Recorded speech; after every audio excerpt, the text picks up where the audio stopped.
신종 코로나 바이러스는 정말 생물 무기인가? 처음에는 단순한 음모론의 하나였지만 미국과 중국의 정치인들이 서로 책임을 추궁하는 상황을 감안하래 소문 이상의 뭔가가 여기에 있을 것 같다. 그러던 중 일본인 의사 스가오 시니치로 씨가 신종 코로나 바이러스에 대해 라는 제목의 놀라운 글을 공개했다. 서론에는 신형 코로나에 대해 웹상에는 일지 모른다라는 정보가 다수 흐르고 있습니다만 다음이 진실입니다 라고 적혀 있다. 신종 코로나 바이러스의 발생원. 신형 코로나는 중국이 생산한 생물병기, 인류를 말살할 목적으로 설계되었기 때문에 치료는 존재하지 않는다. 2019 10일 말에 중국 과학원 우한 바이러스 연구소에서 사고로 노출되었다. 첫 감염 피해자는 이 연구소의 황이라는 여자. 이미 사망했다. 신종 코로나 바이러스가 중국 과학원 우한 병동 연구소에서 유출된 가능성에 대해서는 이미 많이 다루어졌다. 원래 이스라엘군 첩보요원 데니 쇼함 씨도 이 시설에서 비밀리에 생물학 무기를 개발하고 있으며 신형 코로나 바이러스가 시설에서 노출됐을 가능성이 있다고 지적했다. 또한 과학 잡지 네이처의 기사 2017년 2월 23일자는 미국 나트거스 대학의 분자 생물학자 리처드 에브라이트 씨가 과거에 베이징의 실험시설에서 몇 번이나 사즈 바이러스가 유출된 적이 있었다고 경종을 울리고 있다.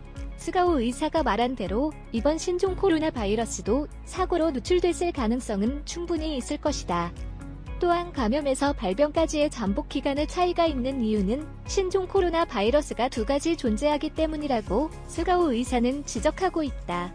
잠복 기간이 짧은 것은 전장에서 적군을 죽이는 데 사용되고 잠복기가 긴 것은 전쟁 상태가 아닌 적국을 멸하기 위해 사용되는 것으로 알려졌다. 특효약. 아비간정은 병태의 초기에 복용하는 약물이다. 병세가 진행되고 나서는 효과 없음.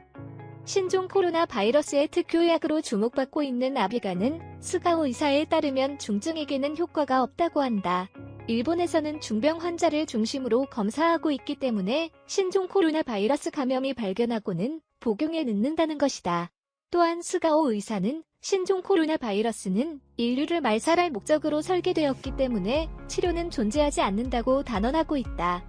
감염과 재발. 신형 코로나는 전염성이 강하다. 감염되지 않도록 노력하는 것은 헛된 노력. 반드시 감염된다. 한번 체내에 바이러스가 들어오면 반영구적으로 바이러스가 남아있다는 것이다. 불행하게도 합병증이 병발할 때 증상이 일어나는 중증화의 패턴에 빠져 그 인간은 죽음에 이른다. 일본에서 신종 코로나 바이러스의 대책은 집단 면역의 획득을 기다리는 수밖에 없다고 볼 수 있지만 거기에는 인구의 40에서 70%가 신종 코로나 바이러스에 감염되는 것이 필요하다고 추정된다. 그러나 스가오 의사의 지적에 따르면 집단 면역의 획득은 결코 즐거운 행사가 아니다. 일단 체내에 바이러스가 들어가면 재발을 반복해간다는 것이다. 그리고 지금 기저질환이 없는 사람도 당뇨병이나 호흡기 질환이 발병한 시기에 신형 코로나 바이러스가 활성화되면 치명적인 상태가 된다. 스가오 의사는 인류를 멸망시키기 위해 설계한 바이러스이기 때문에 이런 독이 담겨 있어도 이상하지 않다고 적고 있다. 만약 스가오 의사가 말한 대로면 신종 코로나 바이러스는 미디어 및 감염 전문가가 설명하고 있는 이상으로 위험한 바이러스라는 것이다. 중국이 책임을 외국에 전가하려고 애쓰고 있는 것도 이런 사실을 은폐하기 위해서인지도 모른다. 지난 10일 감염이 수렴되고 있는 우한에 들러 승리 선언을 한 시진핑 주석은 마치 자신들이 신형 코로나 바이러스의 피해자인 것 같은 태도이지만 국제사회는 철저하게 사실을 밝혀낼 필요가 있을 것이다. 시청해주셔서 고맙습니다. 좋아요를 눌러주세요. 반드시 채널을 등록하시고 알림을 켜주세요. 새로 영상이 등록되면 바로 아실 수 있습니다.